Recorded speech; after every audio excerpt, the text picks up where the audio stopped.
Thank you, and thank you everyone for joining us. My name is Joe Cistone, and I'm the Chief Executive at IPM. And as we return to our weekly virtual forum, it's wonderful to see so many old friends and newer members of the IPM family, both in the United States and around the world, on this call today. I'm really excited about today's presentation. As many of you know, Kenya in particular is near and dear to my heart, both literally and figuratively, being married to someone from that wonderful country. And while we've had a number of presentations from our Latin American partners, our South Asian partners, our staff, both in the US and around the world, this is really the first project partner presentation we've been able to pull together from one of our partners in sub-Saharan Africa. So I'm thrilled to be able to introduce Jacinta to you today. She is the new, and I would say in quotes, acting director or director of Watoto wa Lwanga, which in Swahili means basically the children of Lwanga, Charles Lwanga being one of the Ugandan martyrs.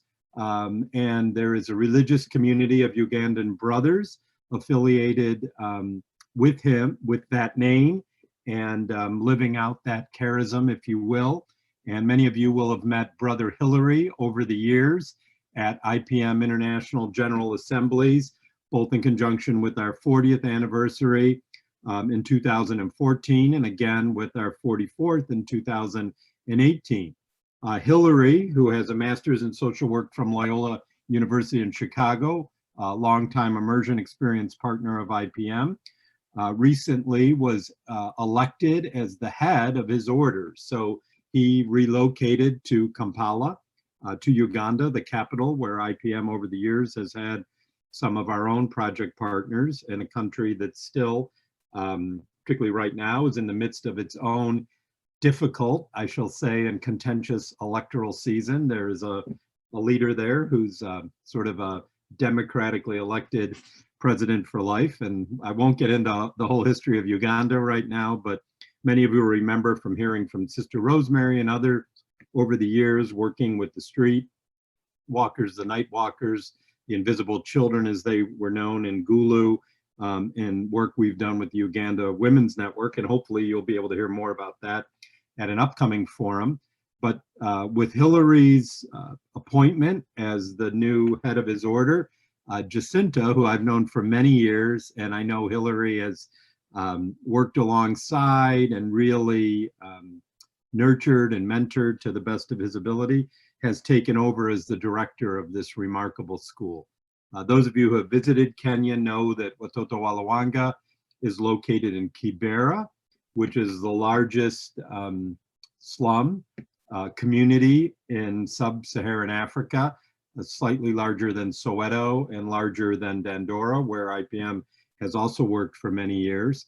The new ring road around Nairobi literally skirts the boundaries of the school, which was sort of shocking to me to see in January when I was most recently there with a group of students that I was teaching from Yale Divinity School and Andover Newton Theological Seminary, which is now located at Yale. And so we were thrilled when Jacinta was willing to support and be a part of this presentation today and share with us her perspective on her important work. And I hope some of you challenge her and push her in a good way on what it's like to be a lay woman, a mother, in this role that has traditionally been held by a Ugandan brother. She is a native Kenyan, and I'll let her tell you more about herself. But I will tell you that over the past few years, meeting with her and her sharing her personal story and passion for education of marginalized children in Kenya has been a real highlight of the Immersion Experience program, as it was for me again this past year.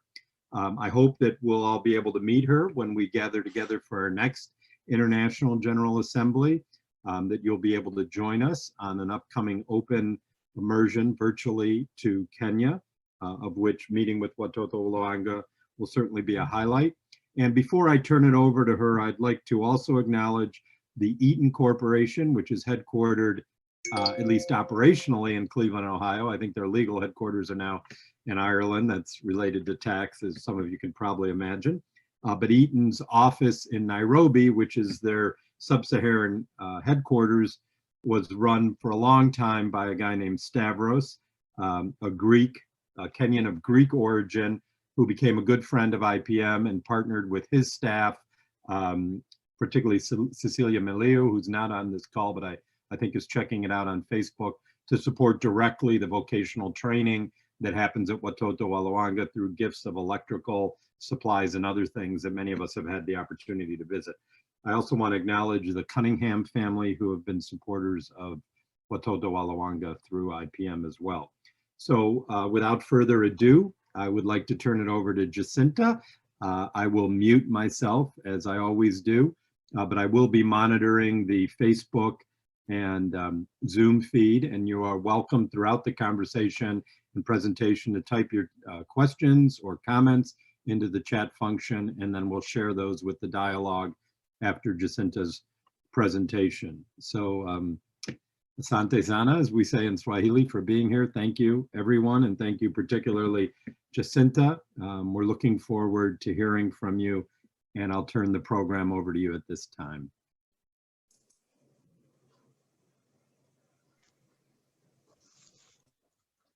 Hello. I hope you can hear me. My name is Jacinta Kiarie. I'm the director of Watoto Lwanga Project. I am a mother to 3 adult girls and a grandmother of 4. I would want to introduce a project, Watoto Lwanga Project. Like Joe has said, Watoto Lwanga Project is a project, an initiative of Brothers of St. Charles, Lwanga. It is based in Kibera slum. Our main target group are children and youth aged between 0 to 35 years old. All programs are designed with the aim of empowering beneficiaries to achieve socio-economic empowerment and hence contribute to sustainable development goal, that is to eradicate poverty. Education is the main tool that we use. During this period of COVID-19 has had devastating effect on implementation of the activities. As you know, humanitarian organizations are organic, and therefore Watoto Lwanga adapted to new social, economic, and environment to respond to the needs that arose from the pandemic. Watoto Lwanga activities. Initially, when Watoto Lwanga was started, the activities were more curative in nature and aimed at transforming the life of children and youth in the streets of Nairobi. So what they used to do is to go to the street, feed the children in the street, talk to them, and then feed them, clothe them, health care, and then they would leave. But currently, the program interventions are both curative and preventive. This means that the activities aim at providing the youth and the children with education, skill training, as well as economic empowerment to the marginalized Kibera community, so as to prevent children and youth from resorting to street life. Through the children and the youth, the program is able to reach their families and offer holistic interventions.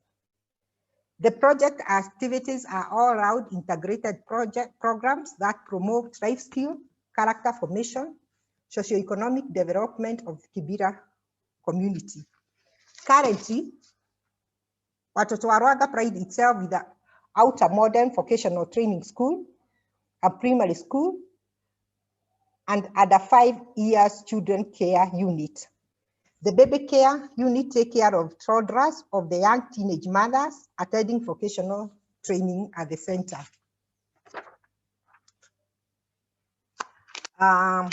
Since the year 2009, that is when I joined Watoto Lwanga as the administrator, the IPM has been collaborating with Watoto Lwanga since then.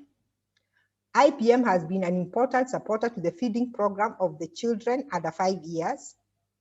In recent years, IPM has also become a supportive partner toward vocational training and the youth and the young teenage mothers program. The young teenage mothers take care of young women, young girls between the age of 13 to 21 who have given birth to children. IPM has come a long way to see Watoto wa Lwanga project now grow from a feeble state to what now stands as a best practice in project implementation.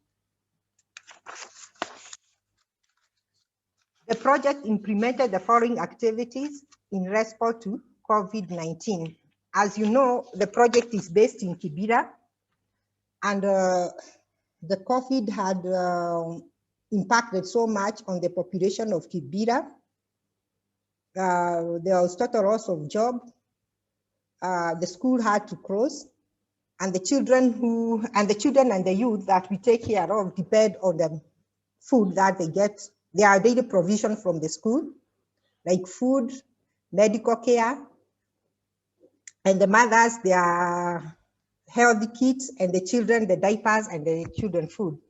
So during the COVID time, the project was doing some activity like food distribution, making masks, soap and mask distribution, psychosocial support, psychosocial support, short courses, deworming of the children, alumni. These are the people who have gone to through the program and have finished. We started some activities for them to keep them busy. Training of the trainers, because they have stayed for so long without training, so we thought they need to be refreshed. And awareness creation on COVID prevention and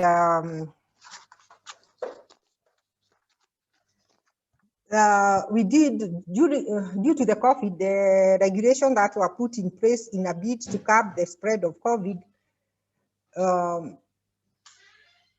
the economy was paralyzed, leading to massive loss of jobs, opportunities, and collapse of many businesses. Many of our beneficiaries and their family were not spared. The organization has conducted monthly food distribution targeting the family of our beneficiaries with special focus on young teenage mothers and those from child-headed families. We have families where they are orphans, and the responsibility of taking care of the other family members is left to some of the youth and the children. During our distribution, food, the item distributed varied. It was what we distributed, what was available. And I would like to take this opportunity to thank Joe for the good work. He actually sent us some money, and we were able to buy food and diapers and distributed to the young teenage mothers. The food items mainly included maize flour, sugar, wheat flour, rice, baby porridge, salt, beans, eggs for the baby, raw eggs for the baby, cooking oil, diapers, sanitary towels, mask, and soap.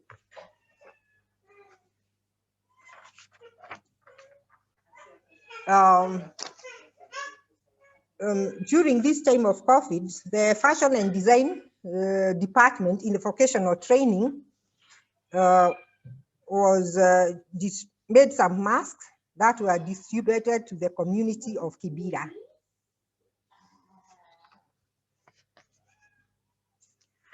At the same time, we have a department that deals with production, and they were also able to produce soap for hand washing. As you know, proper hand washing, washing of hands and wearing of masks has been recommended as a preventive measure in the fight against COVID-19. The organization actually produced the soap and mask, and through one of our partners, Agro German Action, we are able to come up with some comics books for children so that they can get more insight on how to protect themselves from COVID. And this was distributed to over 2,500 households in Kibera. The team also used the opportunity to go and talk to the people of Kibera, the best way to avoid contacting the virus. We also did psychosocial support. During the food distribution exercise, the organization realized that a lot of the beneficiaries were going through extremely difficult circumstances as a result of the pandemic. Hence, we started offering psychosocial support on individual basis and in small group basis. The sessions were conducted by teachers, instructors, and an external facilitator, and the whole process was supervised by the social worker. The psychosocial support proved to be very beneficial for the student as they were able to share experience and find comfort in each other. As like I had said before, those who had finished vocational training were employed, the others were in business, and due to COVID, they lost their job, so they really needed this psycho support. At the same time, we realized that most the mothers and most of the mothers were at home, they could not go to where they work. So we started a program where we were offering short courses to women and the youth on how to produce liquid soap, disinfectants, and other things. They were also taught how to bead making and mat making. The training was done weekly and in very small group. These women were also helped to start some small income generating activities that the soap they make, they were able to sell and get at least a meal for the family.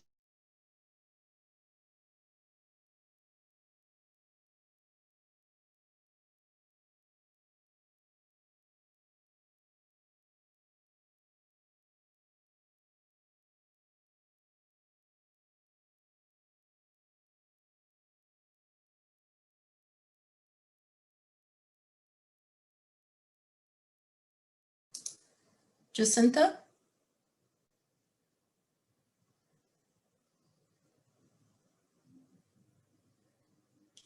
Jacinta?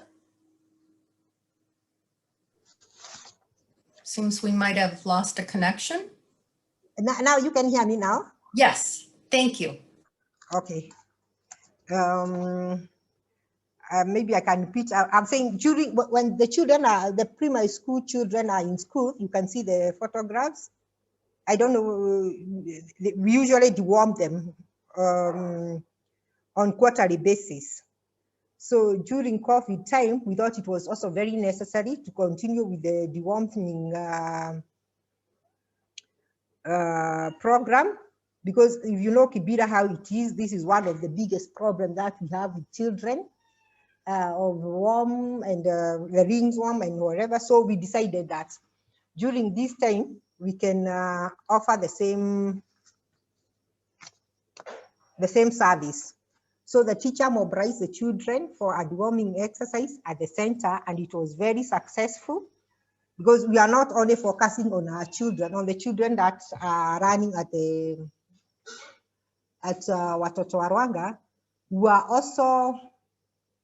also focus in the neighboring community, the children from the neighboring community. You're hearing, you're okay? You can still hear me? Hello? Yes, we can, perfectly. Okay, okay. So at the center, we have those students who have gone through the project, either in primary section and they have completed, they have gone to the secondary school. And we have those who have gone through the skill training and they have completed and they are working. We realized that they actually needed support during this time. So we started engaging those ones who have finished vocational training to ensure that they engage in income generating activity.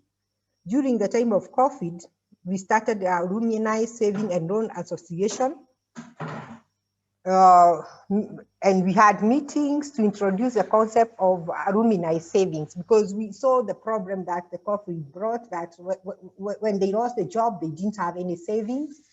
They didn't have anywhere to fall back to. So it was a running restaurant, and we decided to start the youth group savings. And the first training was done by a group in Kibera called Carolina for Kibera. After that, we were able to link the group with Equity Bank, where they will be saving. They will open an account and they will be saving, and they can access loan when need be.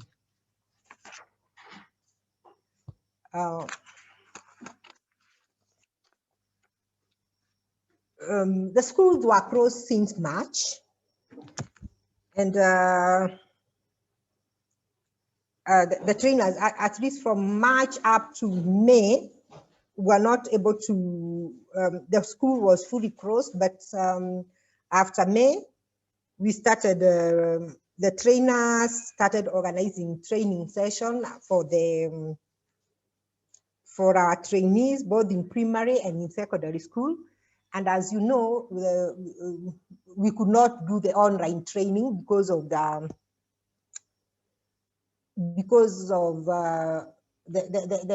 economic level of the people. Not most of them can afford a smartphone. So we called an expert who came and trained the instructor on curricular development, how to prepare short courses that they can share with the runners when they are at home. And this was very successful, because after that, we started having the children, they would go to the teacher's house or come to school during food distribution and pick the work and homework, and bring the homework to be checked by the teacher, or where they don't understand, the teachers could help them. The teachers could help them. Other activities were carried out during the COVID time. We held a meeting with the Chesire Disability Service, that's an organization in Nairobi, and the Ministry of Education on inclusion of people with disability.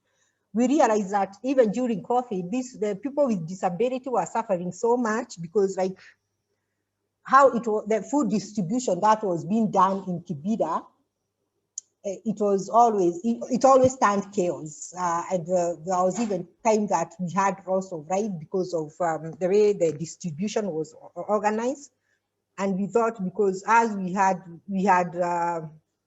well laid up distribution system, and we felt that the people with disabilities are not being included in many activities. Even in our place, we realized we don't have them as trainers in the primary school. So we had a meeting with Ministry of Education and how we could include the people with disability. The school, the vocational training, was selected as the only private vocational training center to pilot a project on inclusion of people with disability in skill training. And this was actually, it's a policy paper, a government policy paper, that the people with disability should be included everywhere, and especially in skill training, and not in special school, but integrated program where the people with disability run together with able people. Because the argument is, when you take them to special school, will you get special job for them? They will have to go compete for jobs with the able people. So that's this is a program that we are now working on, and we intend to. We are already taking the process. Watoto wa Lwanga employee, all of them are undergoing sign language, so that we can be able to communicate with those people who have problem with hearing. Our school has been made disability compliance. We have physical disabled people can walk around. We have provided for them toilets, and we are hoping once the school reopens, we'll be able to engage them in our training center. We are also doing a lot of awareness creation on COVID, on inclusive of people with disability. And we are also still advocating for people to come to the vocational training once the school are reopened, are fully reopened. But I would want to mention that currently we have opened the vocational training for those beneficiaries who are supposed to sit for the national exam, which they'll be sitting in December, in January, and in March and April. So the school has opened for the final year students. We are observing all the protocols that are laid down by the Ministry of Health. I would like to say our work has not been without challenges. We have been experiencing a lot of challenges and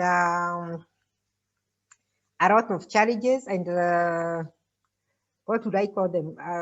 Throwbacks that we did not expect, or that came because of the current situation.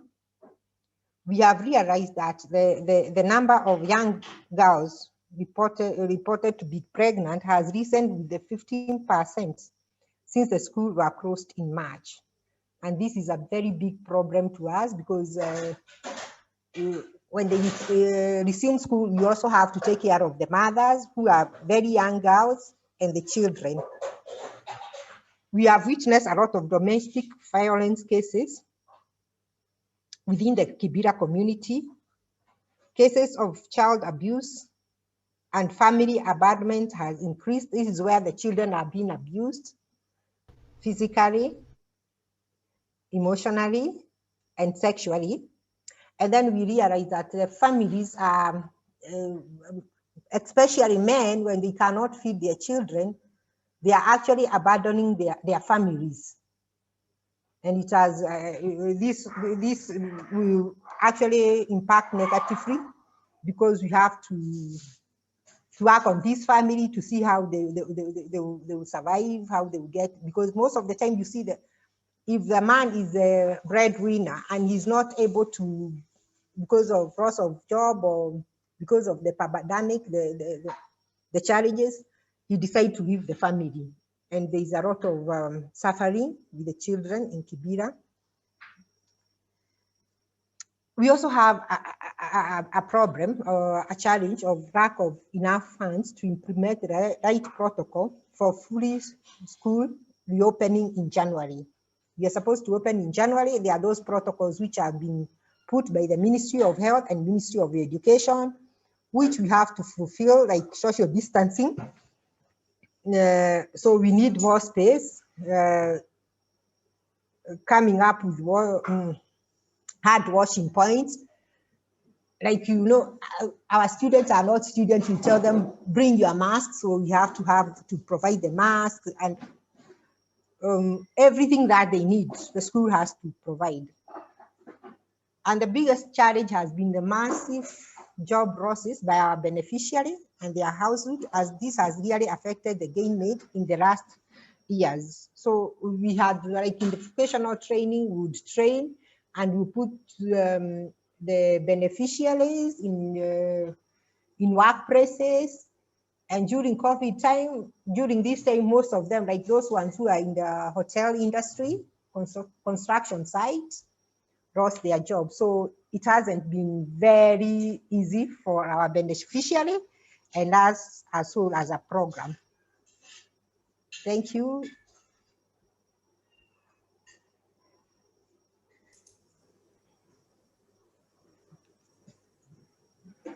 Thank you, Jacinta. That was a wonderful presentation.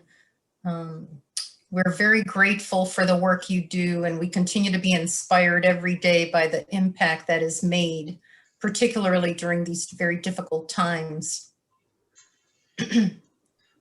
Jacinta, I would like, if it's okay, I would like to ask you to speak a little bit more personally about two things that you mentioned that I think are connected, and that actually there was a pretty detailed story on a public radio program here in the US called The World last week or earlier this week. And that was in relation to parents, because the government has now said that school has to be opened and that fees are not, they're trying to cancel fees because parents can't afford them, how that impacts a school like Watoto wa Lwanga in particular. If parents aren't in the position, they already contribute quite a small amount to have their children there. They're clearly more, it's more of a challenge to contribute anything at this point. So the first question is around the fee structure and how that's working or not working in COVID. And the other thing is something I've read a lot about, and my colleague Alyssa Bovell, who's not on the call, and I have talked about this in relation to her research on COVID-19 and the impact on our partners. And that is the rise, particularly in Kenya, with boys and girls not being in school, of teenage pregnancy. We know from our partner, the Bride Rescue Project, and our work with Priscilla Nangarai over the years, that when girls go home or go up country, they often, without the sort of structure of school and the protection, if you will, they can end up pregnant. And I'm just wondering if you could talk about the financial impact of the pandemic and parents not being able to pay the school fees, but you referenced the rise of teenage pregnancy. I think you said 15%. If you could speak a little bit more about what might be done about that and how that can be prevented, and young girls that find themselves pregnant obviously can be supported. Sorry, those are two disconnected questions, but. Okay, I'll start with the issue of parents raising fee. As you know very well, even before the COVID situation, it was hard to get the parents to contribute toward their children school fees. So in most cases, if a parent was not able to contribute physical money in cash or in whatever form, we did used to encourage them to contribute in kind. Like come and do some work at the school, and that money would go towards the school, settling the school fees. Now, the biggest problem right now is that most of the parents have also lost their jobs, and we do not expect that when they come back that they'll be able to pay the school fees immediately. So what we have done, we have talked to some of our partners, and we have agreed that they will contribute something small to us so that we'll be able to keep the student in school. And we also ask the students during like this time, if you need to work to be done at school, they come and do like working in the greenhouse. Like, we have a greenhouse, taking care of the chicken, taking care of the rabbit. And then whatever, we give them something small, food, and the rest, instead of paying them, we put it in their school fees. Currently, that is what we are doing. We do not know how the situation will be, because right now the students we have are students who are to sit for their final exam. And that one, even before we crossed in March, the issue we had sorted out the issue. We had paid for their exam, and everything was okay. But now I know the challenge will come in January, when all the students, when the schools are reopened, and maybe the parents will not be able to raise the school fees. And it's not only in Kibera. I could say this, there are when the schools were reopened, when the Ministry of Education said they are going to reopen school, the biggest argument the parents have is because they have not been able to work since March. They don't have the money to pay the school fees. The children, after staying home for so long, they became, they grew up, they grew, they are bigger, you have to buy new uniforms, you have to buy new shoes. And then the ministry, the school came up with an order that the children have to go back to school with masks, which mask they are telling you have to go buy them from such and such a shop with a school logo. And actually it has been very difficult for the parents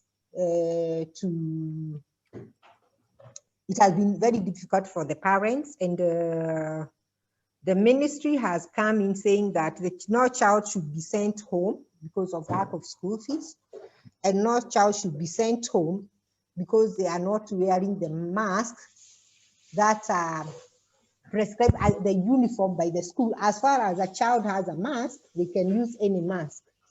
So I know it's a big problem, and most parents are refusing have refused actually to take back their children to school.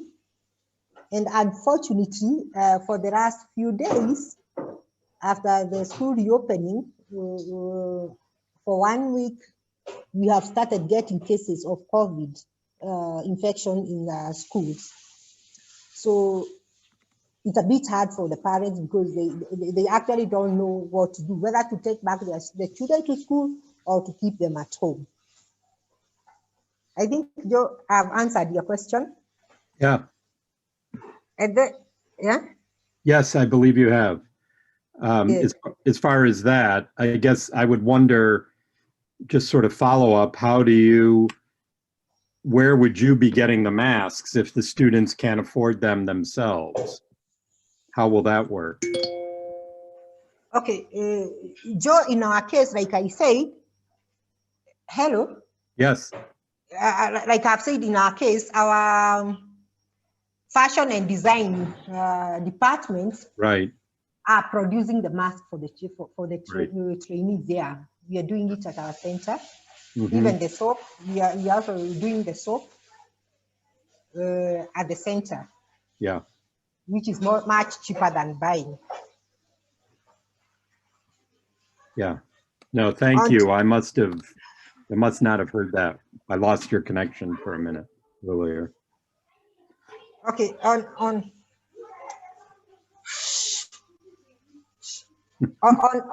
sorry, the kids have come back. I don't know. They're making that's fine. Now, on teenage pregnancy, this is a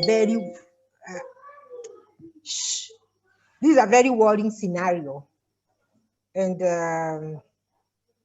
we are actually preparing ourselves on how to handle it.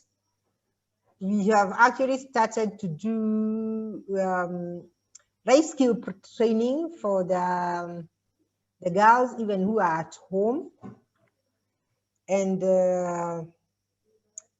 we thought we had tackled that problem of teenage pregnancy, because since we started the project, it was very rare to see a girl who has given birth getting a repeated pregnancy.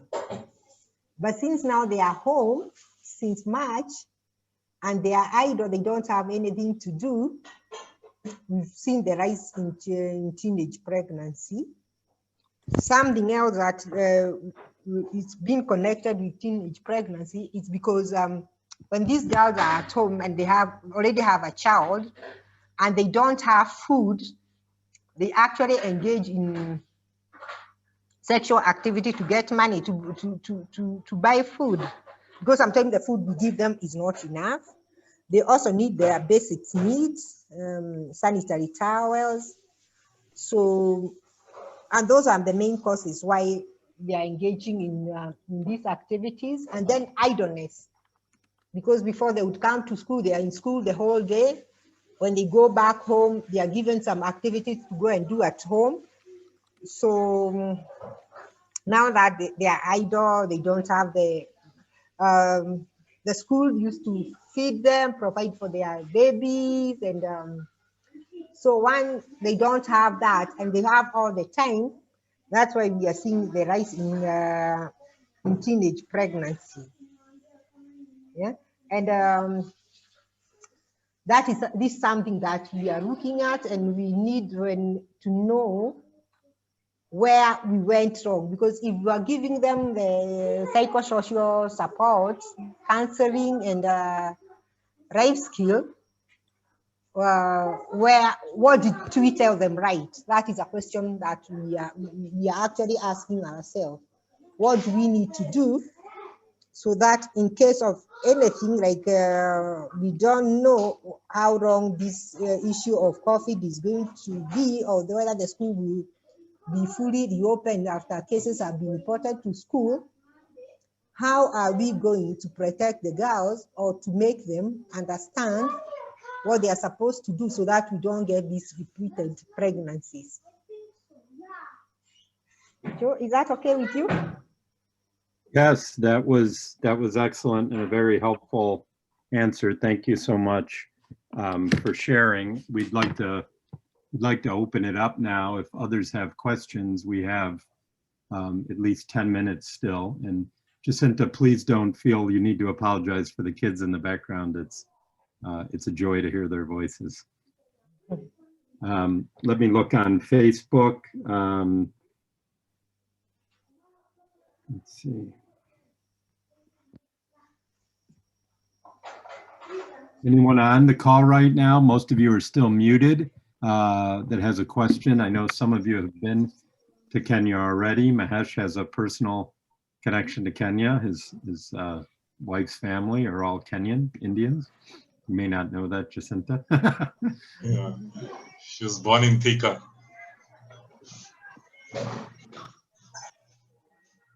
Jacinta, can you hear that? That Mahesh's spouse, Mina, was born in Thika. I also come from Thika. Yeah. Oh.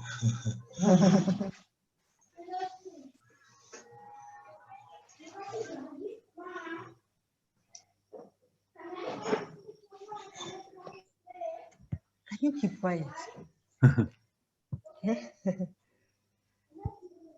Any other questions, comments, clarifications? Anyone? We have a number of people online. I'm just checking. I wasn't going to ask a question, but I am just overwhelmed, I guess, is the best word, by what you are faced there, as well as Mahesh, Central America.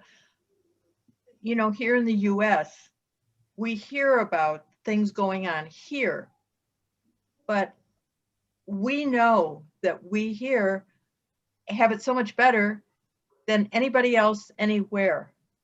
We have so many support systems that we can take advantage of. And what you, Mahesh, Bindya, everybody all around are doing, I wish that we could tell the world what IPM is doing and how you are supporting. I love the idea of you retraining the trainers, because that's an ongoing thing, and it's that explosion that those people then can touch others and teach. Please keep doing what you're doing. You're doing it so well, so beautiful. Thank you. Thank you. I don't have a question, but I have a comment also. I think what I was really struck by, Jacinta, particularly with your presentation today and so many of the other forums that we've had with Mahesh or Adela or Anita, Vicky, all our partners around the world, is during this incredibly difficult time of a global pandemic, the beautiful gift of solidarity, you know, that exists within your own individual communities, and how you pull together, and the gift of solidarity that IPM feels with each of you in our partnership. I mean, these forums have been I got, just goosebumps now, because that gift of love and solidarity is so precious and so inspiring. And I think during these difficult days now, it helps lift us up and we feel connected in ways that are touching. So thank you, Jacinta, to you, and again to all our international staff and partners around the world for the work that you're doing and the gift that you're sharing with us. Thank you. Thank you. Welcome.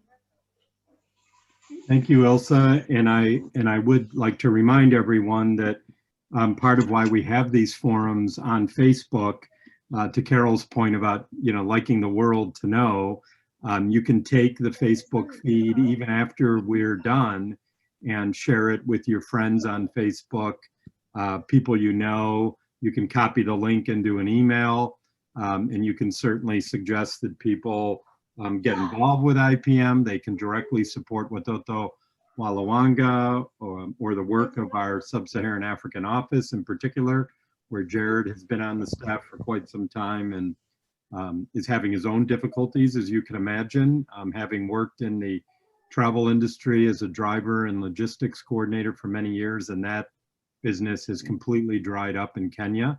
And he has his own school fees for his children. So if you're interested in supporting the work of Watoto wa Lwanga, the Sub-Saharan Africa office, IPM in general, you can certainly do that. And you can certainly, like I said, copy the Facebook link, share it with your friends, copy it into an email, do whatever you'd like to get the word out.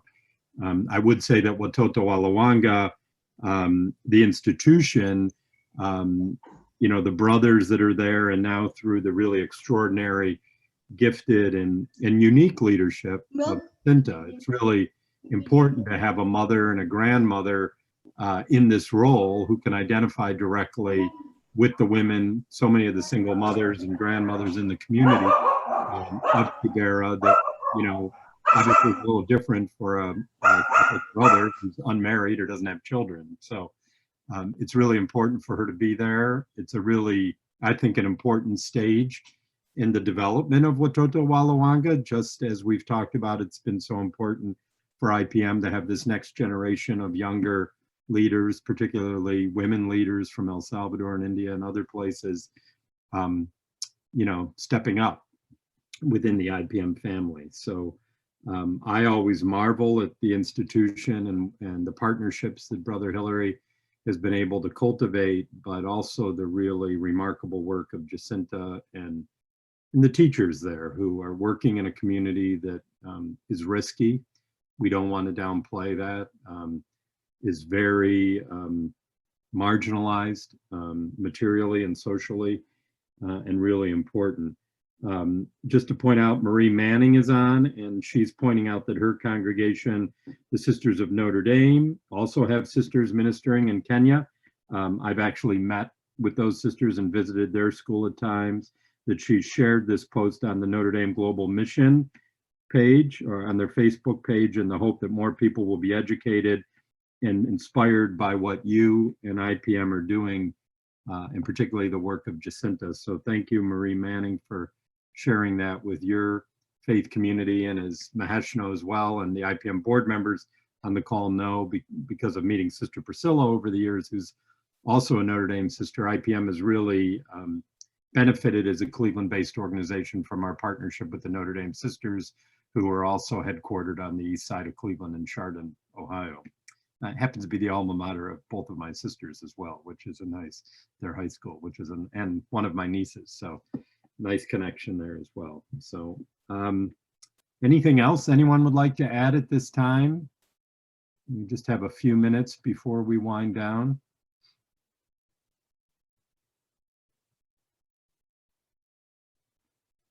Okay, well then, Ilsa, could I ask you to just sort of walk us through our plans for the next couple of weeks? As we talked about at the forum last week, we're in the midst of transitioning really from primarily partner presentations about their work in response to COVID-19 to hoping to have more thematic discussions about issues that are of concern to the IPM family like racial justice, gender equity, environmental justice, multi-faith relations, migration, etc.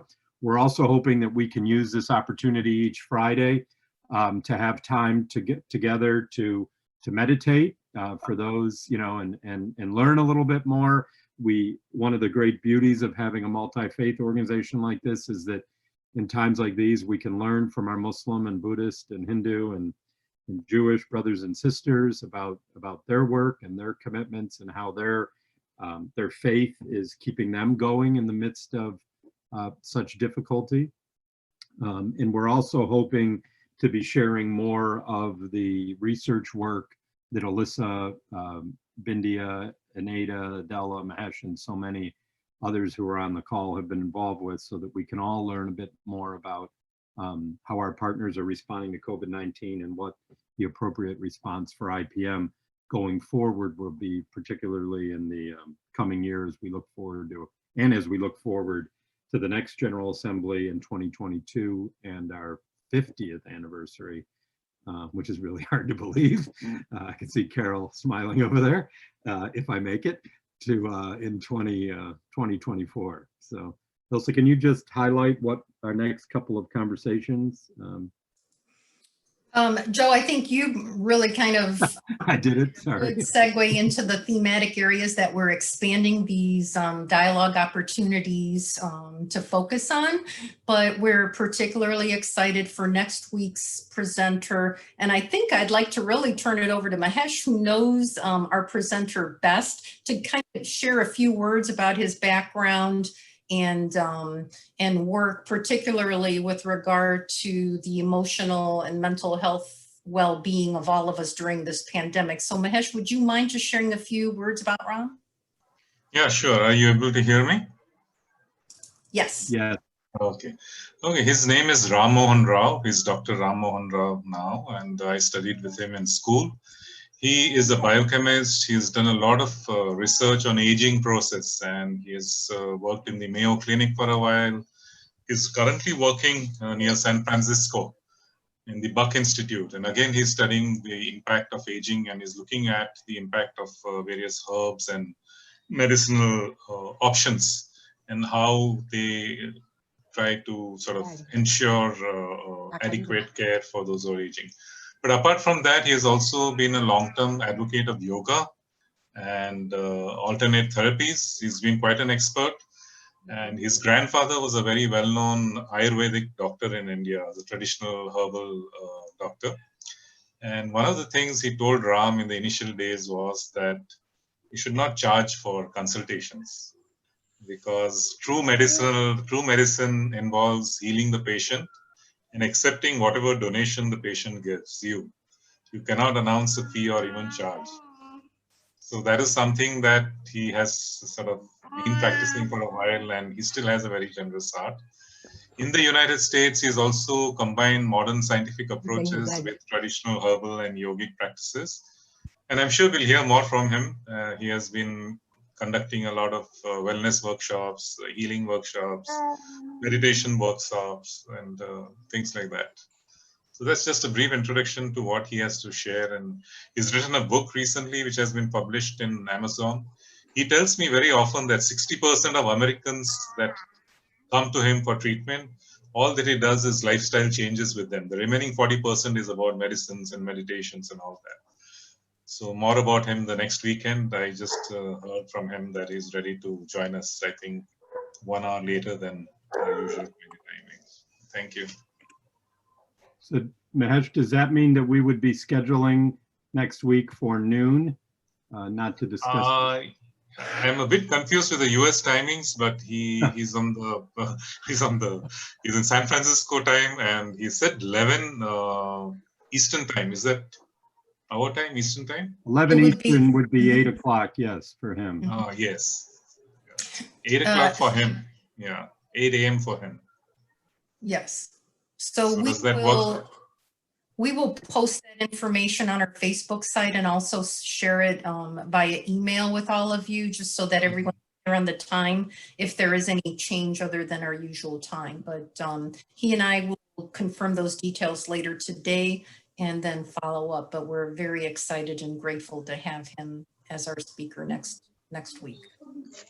Great. And I'd like to also acknowledge Walter, Sony, and Kalindi and Hemit, who have all joined us on live on Facebook. And in the interest of time, we'll head off now. But thank you, everyone, for participating this Friday morning here on the East Coast, but also late at night, I know, in India, and Jacinta especially, for being willing to join us during dinner and at evening at home when you're managing I believe those are your grandchildren in the background, and doing what all grandmas do. And many of us are being forced to do during the pandemic, is juggling our work life with our family life and the need to be in pods and care for those we love the most deeply. So again, I want to thank you all for being with us. I want to thank Jacinta and all the faculty and staff at Watoto Lwanga for the remarkable work they do and the really strong partnership we've had together.